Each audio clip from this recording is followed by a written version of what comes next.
Hello, and welcome to the Esri Agriculture User Group webinar. This webinar is being recorded and will be posted in the next few days. You will receive a follow-up email with a link to that recording as well. Before we get started, I'd like to encourage you to post your questions anytime throughout the presentation in the GoToWebinar question dialog box during the presentation. We will answer as many questions as time permits at the webinar at the end. So let's get started. My name is Charlie Magruder, and I am the agriculture lead here at Esri. It's my pleasure to lead you through this webinar today. As we stated in the invitation, here is our agenda for the day, and we've got a full and diverse amount of work that we're going to show. I believe that there will be something for everyone that should be very informative for what's going on.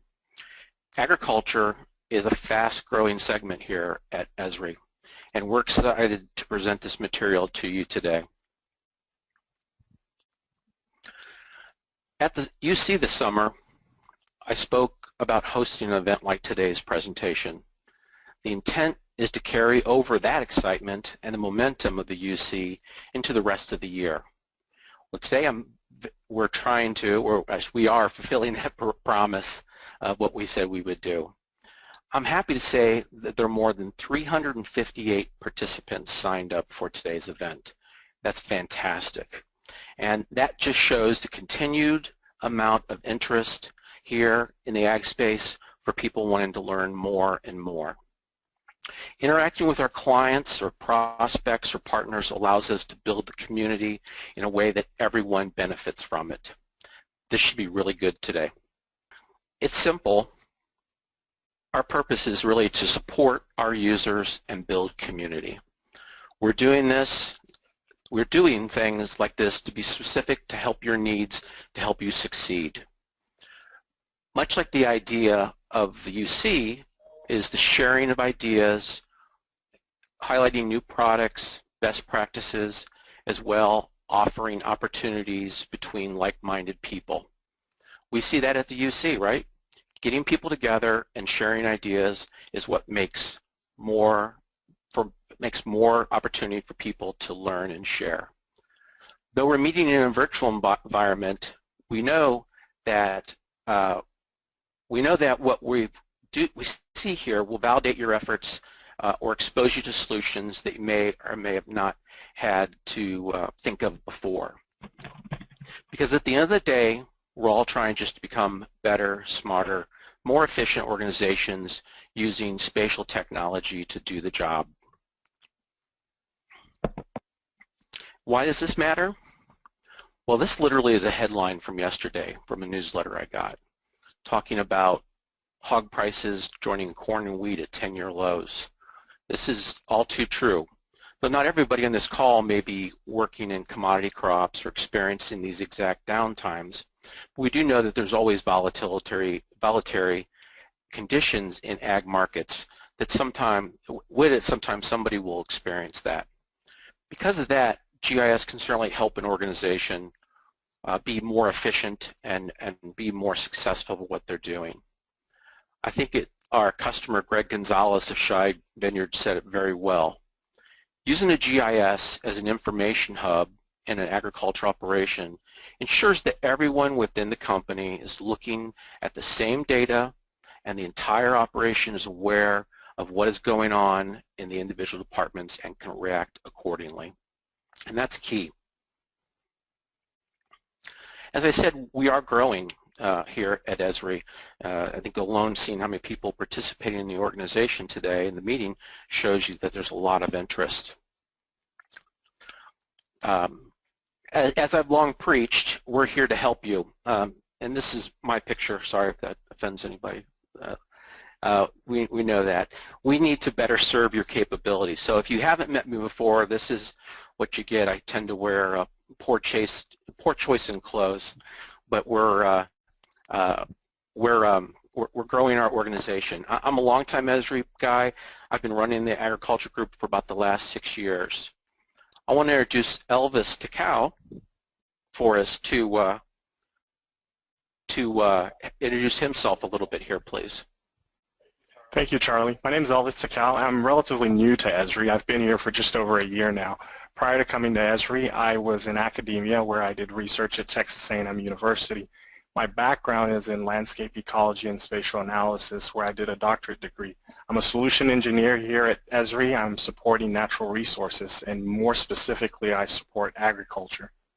And so I'm looking forward to an opportunity to work with a lot of you folks and hope to meet some of you in the near future. Thank you, Charlie. My name is Lee Nealon. I'm an account manager here at Esri. Been here about 5 months. Before this, I worked as a GIS specialist in the central Illinois area for a fertilizer retailer and aerial imagery provider. Before that, I attended Illinois State University, where I got my degree in GIS and geography. Good morning to the folks on the call. I'm the new addition to the Ag team. I'm Mark Dan. I've been with Esri for about 18 years now. I come from the state and local government team, where I've been on the state team for the last 6 or 7 years maybe. And I have a agriculture production background. I'm involved in our family business of a small row crop farm in central Ohio, producing row crops of corn and soybeans. And I look forward to working with many of you in the future. Thanks, guys. So you'll be hearing from many more of those guys and probably others in the next coming months. So we appreciate it. You can see we're putting a lot more resources to helping agriculture customers. So at this point, I'm going to turn the information over to Brent. As I mentioned, we asked for someone to step forward, and I think we coerced Brent into leading the agriculture group, and he has so wonderfully done that. And so Brent's going to get us started here and share some of the ideas he'd like to see this group do. And that's your group, I should say. Brent? Thanks, Charlie. As he mentioned, my name is Brent Sloane, and I currently serve as a geospatial lead for research and development at Syngenta in the Research Triangle Park in Raleigh, North Carolina. I want to welcome you all to the Esri Agriculture User Group. The AgUG is for agriculture professionals to see how geospatial technology is used to manage resources, increase yield, reduce input costs, predict outcomes, and enhance business practices. This group is not just for GIS professionals, though. As many of you know, implementation of GIS in certain industries and companies can be a slow burn due to the lack of knowledge or understanding of the full potential of geospatial technology. So I want you guys to please encourage others in the ag community to join the group. Through member growth, we can expand our collective knowledge. In addition to current trends, we will explore new technology and what it means to the ag community. Some areas of interest are precision farming, imagery analysis, UAVs, farm management systems, big data, and research and analysis. This group will hold quarterly meetings and webinars, and we want feedback from the users to help steer our direction and focus of the group. Finally, make sure you visit our Ag User Group LinkedIn page found here. Now I'm going to turn it back over to Charlie. Thanks, Brent. Let's move on with our presentation here. So I'm really excited for what Brent said, but we also want to make sure you understand all the different capabilities that are out there and kind of show you some that are related to agriculture and your work. So one of the points of interest today that we would talk about is Workforce for ArcGIS. Workforce for ArcGIS lets you plan, manage, and complete workflows for all types of field activities. Using Workforce on your smartphone or tablet can receive and complete work assigned to you, inform others of your work status and location, and receive location-based notifications that will amplify your productivity. Workforce integrates with other ArcGIS apps so field staff can receive assignments, navigate to them, document their completion, and navigate to the next task in one smooth workflow on one mobile device. Workforce is part of our ArcGIS platform, so you can manage and assign location-based work to your field teams efficiently and monitor the status and location of your field workers using your GIS. So at this point, I'm going to turn it over to Elvis, who will give us an idea on how Workforce can be used in a setting for you guys. Elvis? Thank you, Charlie. So Charlie alluded to Workforce actually being two applications in one. There's a web component and a mobile component to Workforce. The web component allows you to create and assign work, while the mobile component really allows you to receive notifications of work and complete that work. But Workforce is truly about optimizing field operations, hence actually knowing what needs to be done, where it needs to be done, and by whom. So I'm going to be doing, right now what you see on my screen is me being logged into Workforce. And I'm going to start with a pre-configured project in Workforce, and then I'm going to build upon that. So I'm currently logged in here as a named user, and as that named user, I own the project. So by default, I'm going to assume the role of a dispatcher. So for this presentation, we're actually going to go into this existing project that we've created, and we're going to configure it. We're going to build upon it and show you how we actually build a Workforce project, assign work, dispatch it to different users. So as I click configure, I'm presented with an overview of my existing project. I've got a couple of users, a couple of assignments, a dispatcher map, and a worker map. So let's take a look at the dispatcher map, and this is what the dispatcher sees. So they actually get a map that shows them all the assets in the field. So as we wait for that to load, here's our map. It shows them all the assets they've got in the field. And then they've got a legend, which shows them basically all the assignments and the workers, the status of the workers, and all the equipment out in the field. So this is sort of an operational view of the entire operation, right? And this is really for the dispatcher, right? You can add additional assets to this map, and you can remove assets from this map. Then there's also what we call our workers map, because when you create a Workforce project, it creates these two maps along with feature layers for the workers, the assignments, and their locations. So in the worker map, this is what a worker would see on their mobile device.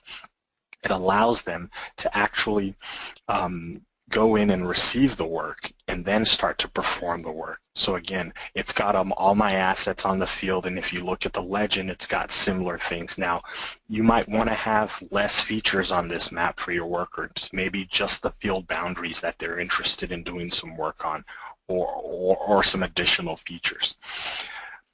But how do we actually create additional assignments? Well, you can build assignment types, and so we just go into this tab here, and this is where we build assignment types. So I could build an assignment and add it to my existing list of assignments, so collect data. And then all I simply do is I hit add, and I've added that to my list of assignments. And then we can add workers to our mobile workforce. So I currently have all of these individuals who are part of my organizations as members of my workforce. A couple of dispatchers, a couple of mobile workers. But I may be interested in adding additional workers from your workforce, or even subtracting workers, right?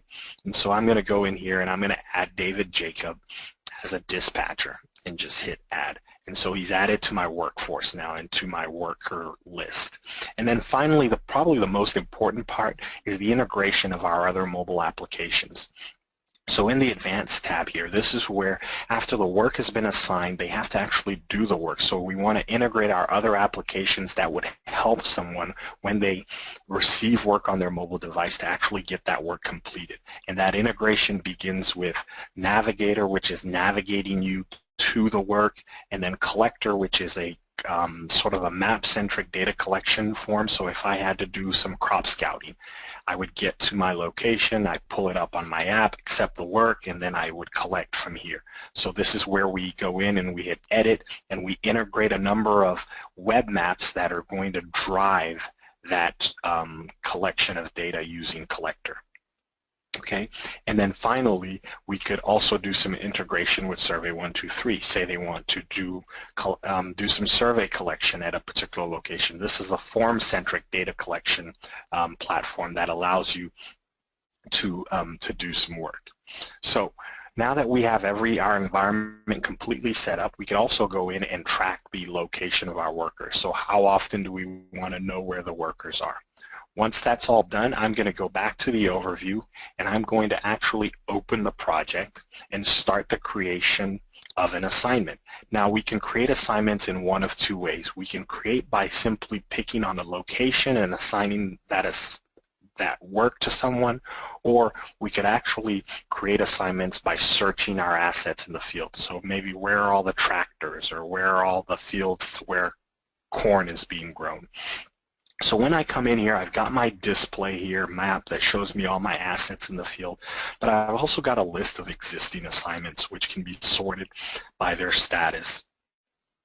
We could look at all my assignments that are currently in progress. It says I have no assignments in progress, but how many assignments do I have completed? I've got 3 assignments currently completed. So I could sort by priority, by assignee. I could also sort by date.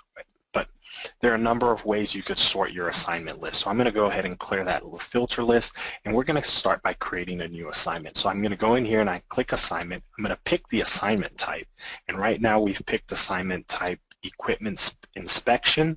We're going to search for an address. We could search for an address by typing it into our browser here, and you can see it's just searching all around for different addresses that meet that criteria. Or I can simply just click on a location, and that location's GPS is taken in.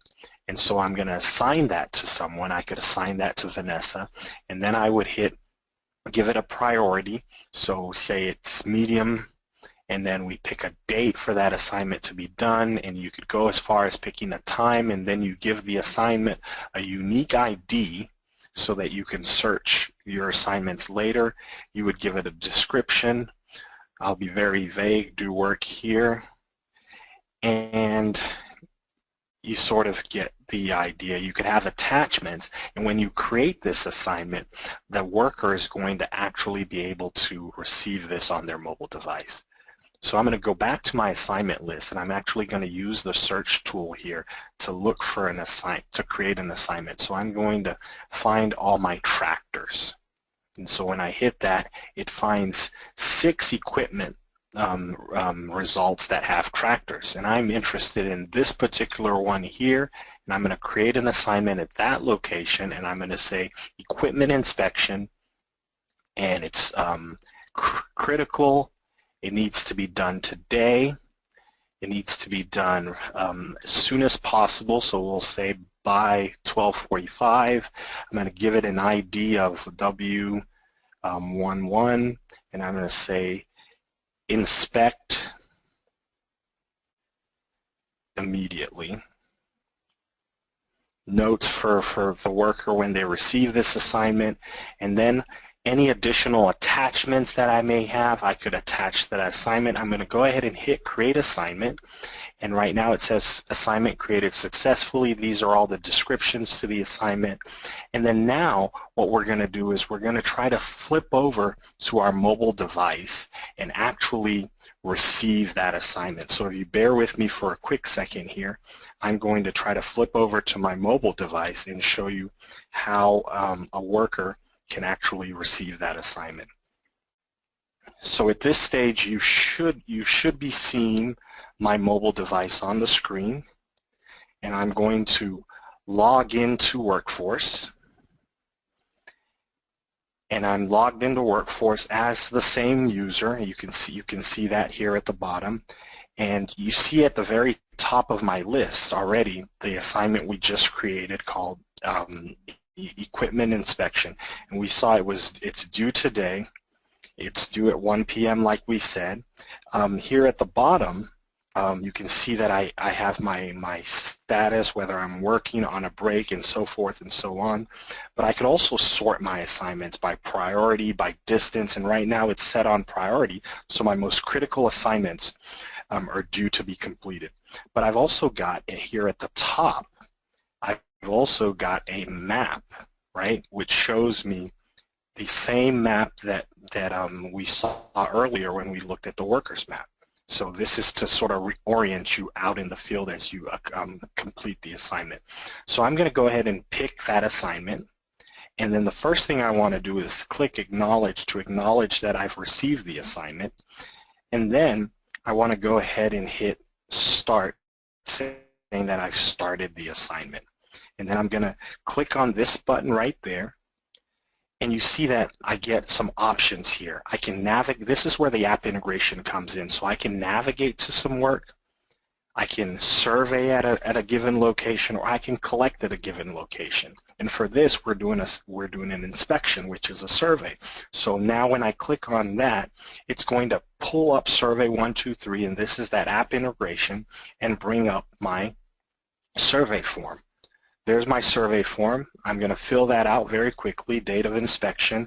I'm going to pick a location. So if you had to locate the asset, you would enter that location as well.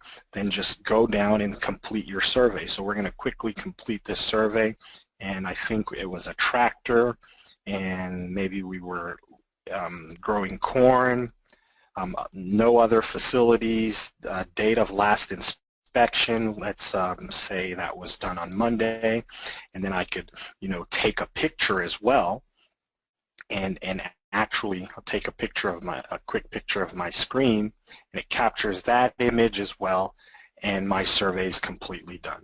And now I'm going to hit Finish, and I'm going to send my survey now, and it's generating, and it's completely done.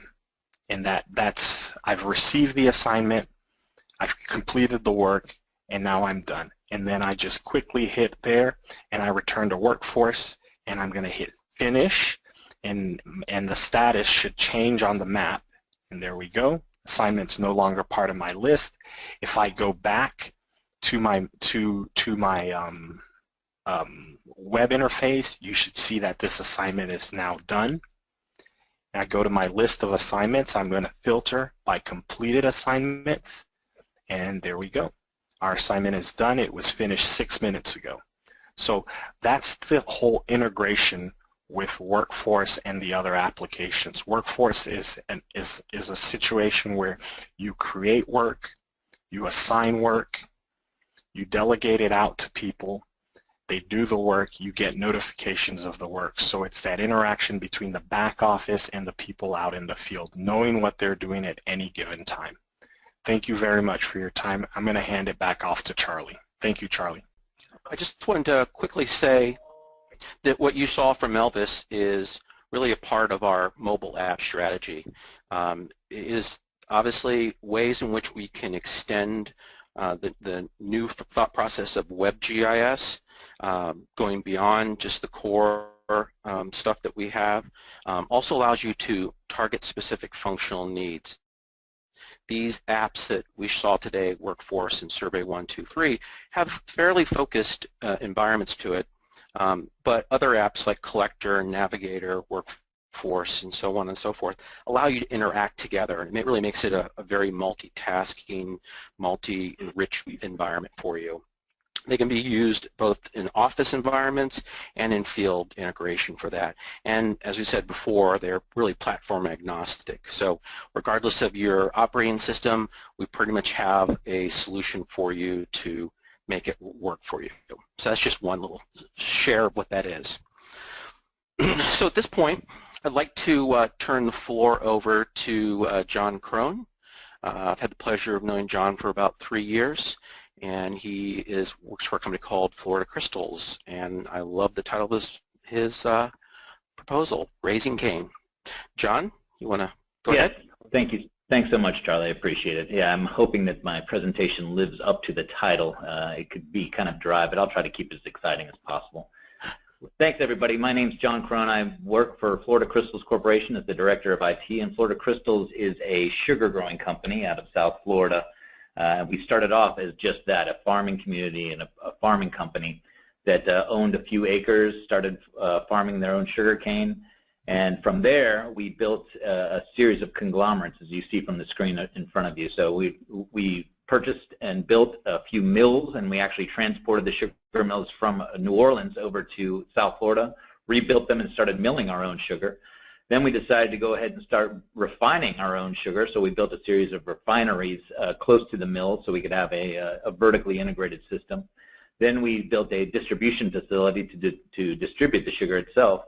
After that, Florida Crystals got big enough and so used to doing a good job at actually milling and refining sugar that we bought or formed a company called ASR Group and Affiliates, which purchased a series of refineries across the country in North America and eventually in Europe to put a global footprint to the Florida Crystals Corporation. So as you see in front of you, the slide shows what we've been doing and the branding that we have on the lower right-hand corner. Many of you are probably familiar with the Domino brand, which is the one that we is our primary brand, as well as Tate & Lyle syrups in Europe and CNH sugar out of California, as well as Red Path sugar out of Toronto.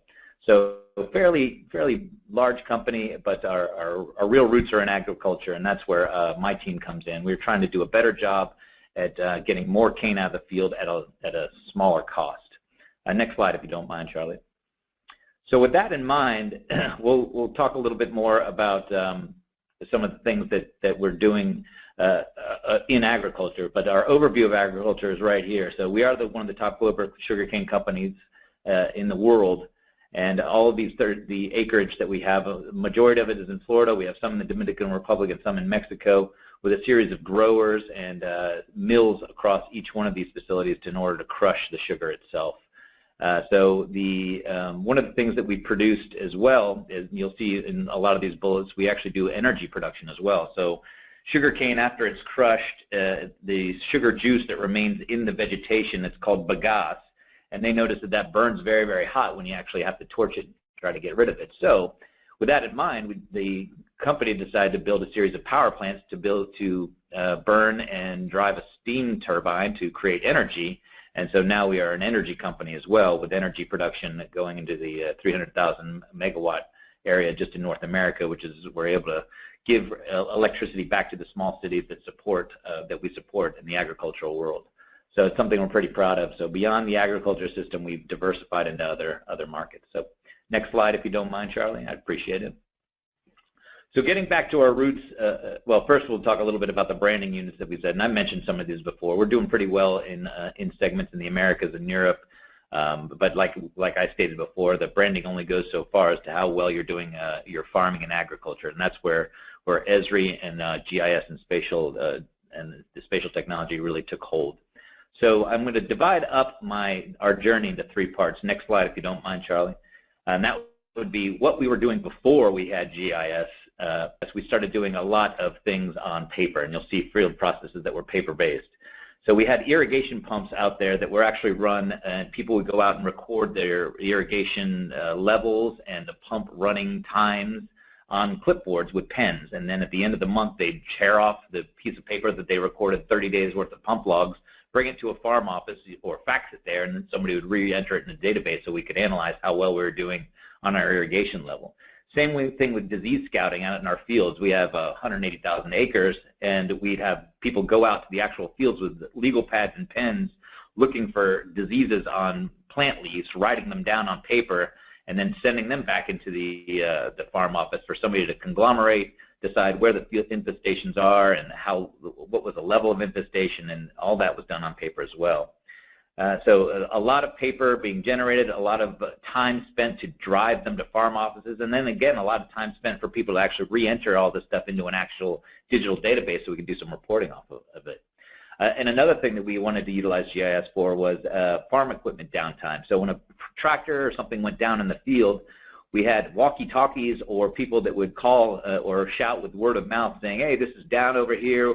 Well, what's the problem? It's a flat tire. Okay, going back and forth on walkie-talkie back to the farm, the equipment office. They would bring out then the piece of equipment that they were told needed to be fixed. Sometimes it would be the right equipment. Sometimes it would be the wrong equipment. They'd have to go back to their office if they brought the wrong piece of equipment. And all of this was done by word of mouth, no tracking. It was just sort of out there, and we were trying to do our best to get these pieces of equipment serviceable as quickly as possible again. So that's what we were doing before we put in GIS. So Right now, this is what we're doing currently, and to satisfy or to improve what we were doing with those 3 examples, we installed the Esri portal, and then we deployed about 75 mobile devices to our farm office, the folks that are actually out in the field. So these are farm supervisors and people that are doing work actually inside of the sugarcane fields themselves. We installed Collector and Explorer on them, so they had the ability to go back into the Esri portal and use and collect data on the fly. So now, instead of the pump logs that people are used to record through paper, they'd actually walk up to a pump log. The system would know exactly where they were based on geolocation. They'd enter in through a series of drop-downs on that pump, on the pump that they were standing next to, the stuff that they used to enter in paper, hit a button, and that was automatically populated the database back in the farm office. No more driving, no more faxing, no more people worried about going out and collecting these pieces of paper, and now we can do really good, almost real-time reportability when people would log in the data that's being collected from these pump logs. And we're also able to give daily reports to our farm managers to say how much we're actually pumping, how much are we actually irrigating, should we be doing what we're doing, and it gives people a great overall look about how we're doing with water management across the entire farm. Same with disease scouting. With these collector apps and these mobile devices in the field, instead of a legal pad and a pen, these folks could go out into the fields themselves. It would know exactly what field they were in, and they could just start collecting the vegetation data right from the collector app on their phone, as well as take pictures of the leaves to show how bad the infestation was. We put in a few formulas in there so that we could auto-average the infestation level on these fields, and then they hit a button and all that goes back to our database as well. So you could get a real-time infestation level event, which would allow people to pre-spray certain fields around fields that might have had some vegetation damage to them so the disease doesn't spread. So you can imagine how that paid off for us, so we wouldn't have to wait anymore for people to actually enter this in by hand. It was all done in real time on our devices. The farm equipment, too, is a big one out there. So now when a piece of equipment goes down, somebody with a phone with a collector app on it can actually pull up where they are, the exact location, say which piece of equipment is down, and they can take a picture of that flat tire and send that over to the equipment office. And the equipment offices now are equipped with these large screen TVs with these maps up there, with which every once in a while a little cross will pop up on it saying, hey, somebody needs quote-unquote medical resuscitation out there. One of our the equipment, we mark them as these things that need repair. So they'd click onto that cross and they'd see exactly what they need to bring out to that piece of equipment. They know exactly where it is, and they'd see a picture of the tire that they'd have to bring, so they'd know to bring the left front tire or whichever one they want. It saves so much time and so much accuracy on getting our equipment devices back up and running in the fields. And you can imagine the reportability we can now do with that kind of real-time display is how often a piece of equipment goes down, how often do tires get flat out there. We could, with all this data being collected to a single database, we really have a great ability to now do as much reportability as we need to see, what might happen with future events that would happen for pieces of equipment, how often things go down. So it's been a real boon in our productivity out there. So what are our plans for the future? Let's and see what we're hoping to do next. So we did purchase the GeoEvent module for ArcGIS, so we're hoping to do some geofencing alerts to make sure that whenever a piece of equipment goes out of a farm boundary, the specific farm director will be notified by email, so we know exactly what his equipment's doing at each given time. We're also tracking all of our machines out there, so harvesters and sprayers and tractors all have the modems on them that are putting data into another subsequent cloud-based database. So we'd love to pull the data in from that large database, start mapping it with GIS so we could see real-time movements of harvesters and pieces of equipment as they're doing their job out there. So it'd be fantastic to have our farm directors have a large screen TV back at the farm office and pick up a field and see a harvester actually moving on that field and see what they're delivering and how fast they're going and what the gallons per hour they're using real time as it happens. And also, I mentioned earlier that we're affiliated with the group called ASR, who they're folks that are doing refinery and distribution of our brands. Their supply chain has recently been interested in using GIS to show how shipping lines are being mapped and raw sugar is being delivered either by rail or by truck to our various locations, and also our branded packaged products back to retail customers to make sure that we're using the the most prioritized and optimized data or routes to our end customers and to our mills and refineries out there. So a lot of good things in the future, I think, for GIS in the agriculture and also other spaces in our company. And we've come pretty far just in the last year that we've had this thing installed, and we're excited about what it's going to do for the future, especially for how well we're going to do improve our aggregation business processes going forward. That's all I have, Charlie. I'll turn it back to you. That's fantastic. Thanks, John. That gives everyone, I think, a real nice snapshot of what you're able to do and the whole process, really, of getting started and replacing sort of poor functions with automated things. And I'm sure the time and effort has seen huge increases for making you guys successful. Thank you very much. Okay, the other presentation we wanted to show was, which many of you, if you attended our user conference this summer, you may have seen sort of an early site of insights, and now it's really called Insights for ArcGIS. It's a part of our new analytics in ArcGIS, and really is really kind of a brand new way of looking at information and data to help serve your needs. I'm not sure who said this quote, but I think it sums it up really good in the sense that beyond the data that you collect and edit and curate or you're a steward of, you need more answers. You need to use that data for other things. So what does the data say, right? It's one thing to have it. Next part is to get that. So getting answers and stories to figure out what the next logical step, I think, is key for any organization.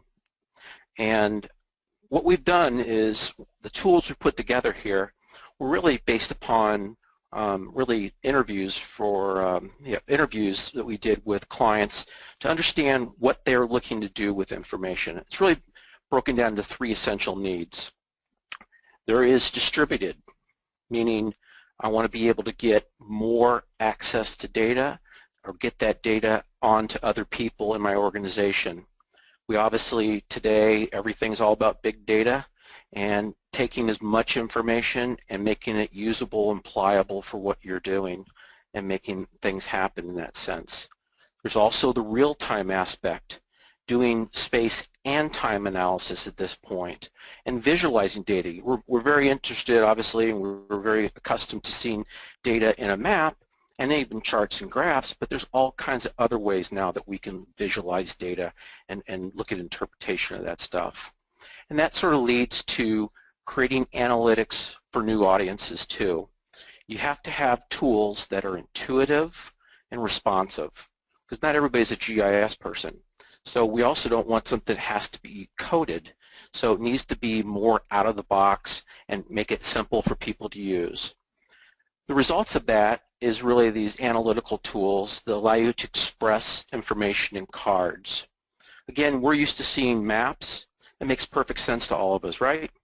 But we know with changes in technology, everything's inevitable to change. New forms of viewing data have become desired for sure.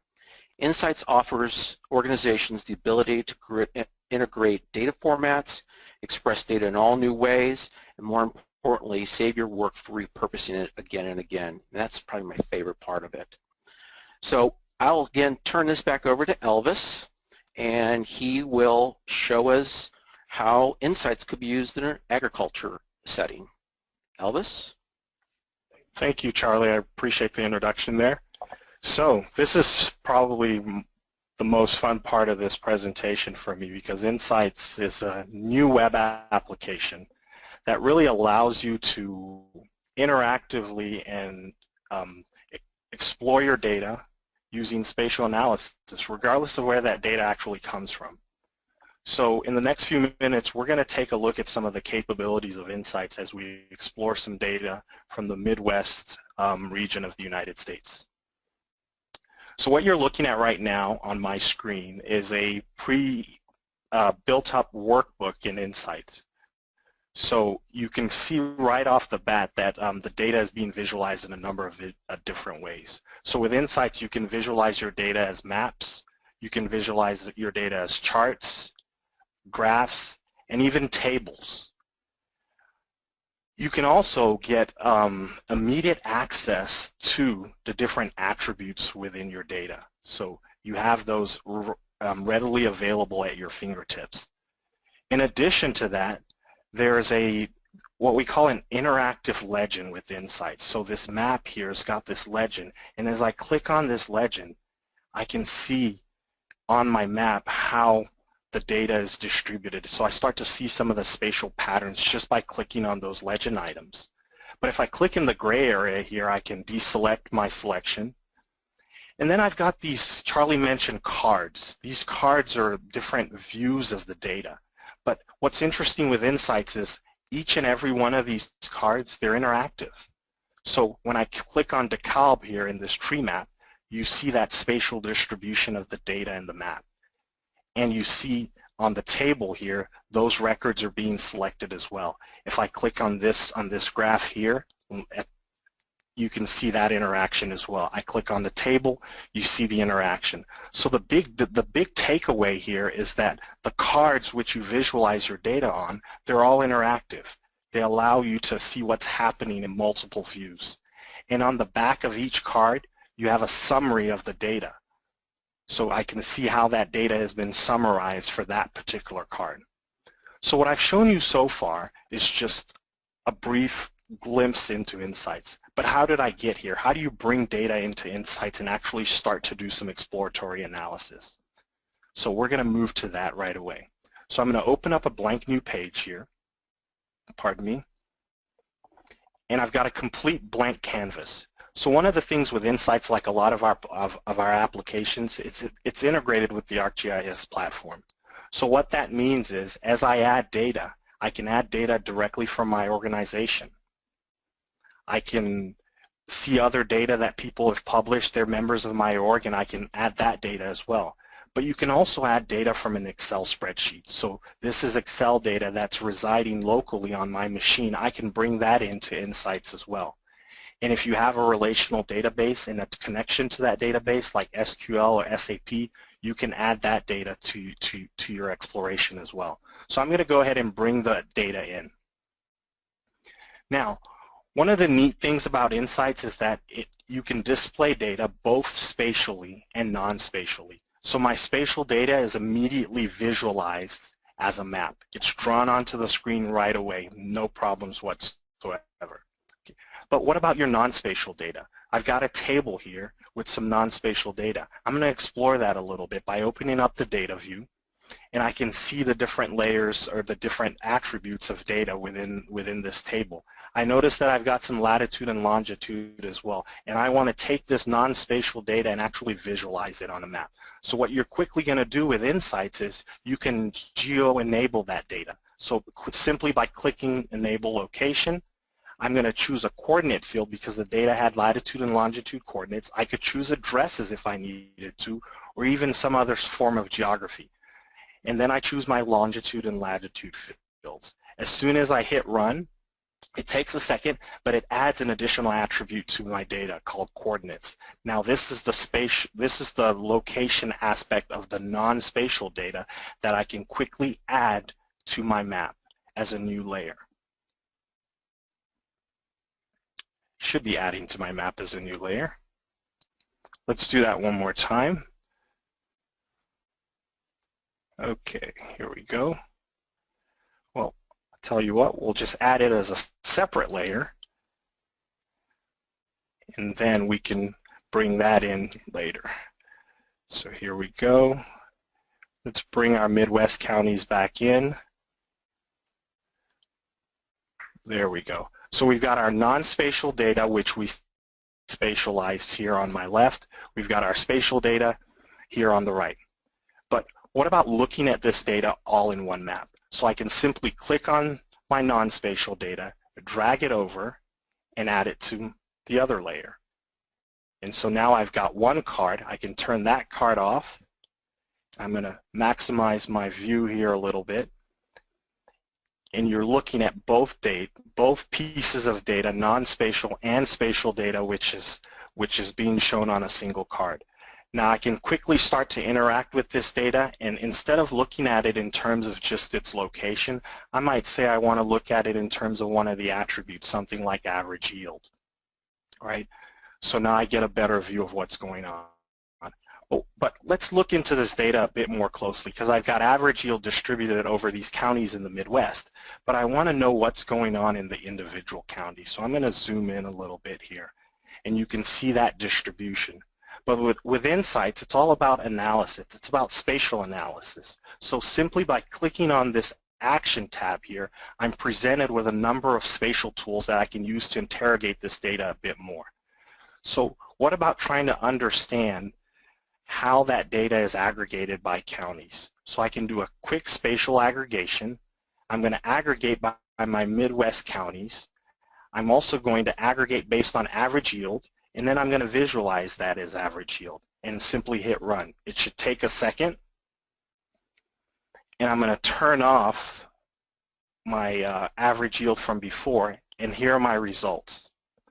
The data has been aggregated to the single county, and as I hover over any one of those bubbles, you can see what the actual value is as compared to the average. And on the back of the card, you can see the aggregation as a result of that spatial analysis that I've carried out. That's pretty powerful stuff right there. So what else can we do with this data? Well, Insights is also about understanding the relationships that are non-spatial as well. So we can quickly turn this off, and I'm going to turn back on my average yield. I'm going to go in here, and I'm going to look at that in terms of, just in terms of its location. But then I want to see what's the relationship between, so we also want to understand what's the relationship between maybe our total production. So we're going to look for our production attribute here. What's the relationship between total production and acreage planted? So I can quickly create a scatter plot and start to explore those relationships as well. So now I've got a scatter plot of my data. But I'm interested in seeing how that data is actually related. So I put a trend line on it, and I can see that there is some relationship between total production and total acreage. But let's look at that in terms of a crop type, okay? And so now we've got corn and soybeans on the map, and we can start to see the relationship between that data.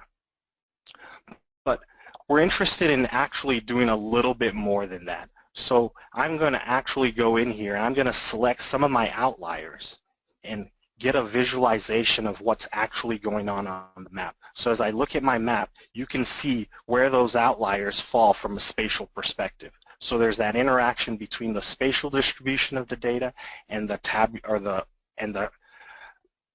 tabular or chart distribution of the data as well. But Insights is about knowing the right questions to ask. So with your action button, you expose a number of these spatial tools, but these spatial tools, you can also hit on find answers, and you get a choice of questions that you can start to ask of your data. How is it distributed? How is it related? What's nearby? And by flipping through these questions, you actually see the analysis tools that you need to run to be able to ask the right questions of your spatial data. So everything I've showed you so far in Insights has been documented in an analysis view. So I can take this view and share it with other people within my organization in case they want to better understand the analysis that I've done. But I could also take this and share it as a model so that people in my organization who may not have the tools that I have but want to run the same analysis because they have the same data, I can share that with them, and they have an analysis view every step that I've carried out so far in Insights.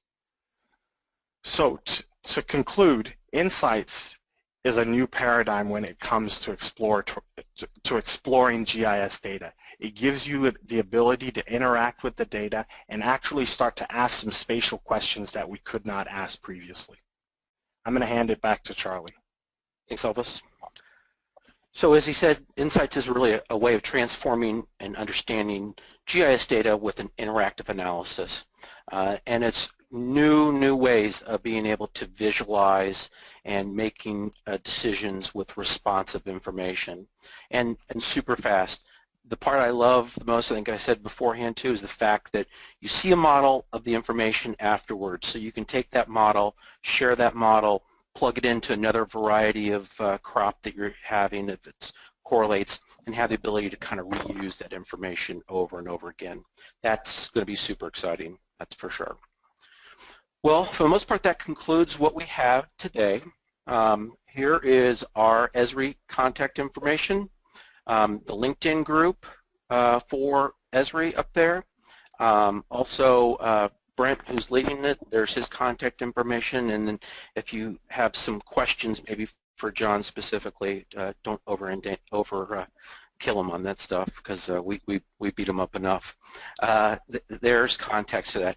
What I'm going to do now is I'm going to turn my microphone over to Matt Harmon, who was not introduced earlier, and Matt will go through what few Q&A questions we have time for. Matt? Thanks, Charlie.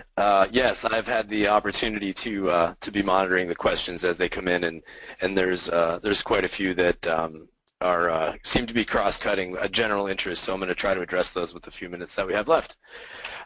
One question coming in, does Workforce for ArcGIS use named users, and are they tied to Portal or ArcGIS Online? Yes, Workforce for ArcGIS does take advantage of the named user model, and they Workforce works with ArcGIS Online right now, and with the 10.5 release, Portal for ArcGIS integration will be enabled. So good question. That one came in a couple times. Another question with regards to the first demo that Elvis did with Workforce for ArcGIS. The question was, is there a legend for the points on the map? Yes, there is. The way that Workforce operates is it's essentially working against a feature service and a web map. So we have all of the web map capabilities enabled on that data. Workforce just gives us a different way to look at it, but you would have a legend just like you would for any other feature service. Another question came in about the tractor location. So in Elvis's demo, the question was, where is the tractor location coming from, and is there a telematics device on the vehicle for feeding into Esri? And the answer is it depends. For the demonstration that we have, we're assuming mobile device or tablet, but we have the ability to connect to any number of data feeds using the ArcGIS platform. So for what you saw today, it would be an iPhone or some other connected tablet, but it could just as easily be a device that's in the vehicle sending out a data feed that we could connect to. Those are the questions that we have right now. We have about 3 minutes, Charlie. So we'll review all the questions, and if we missed any, they will be addressed in the follow-up. Again, I'd like to thank all our presenters again, Brent Sloane for his willingness to step forward and lead this group, John Krone for sharing the vision that his organization has with their use case, and at the beginning of the event, as I mentioned, this user group is yours.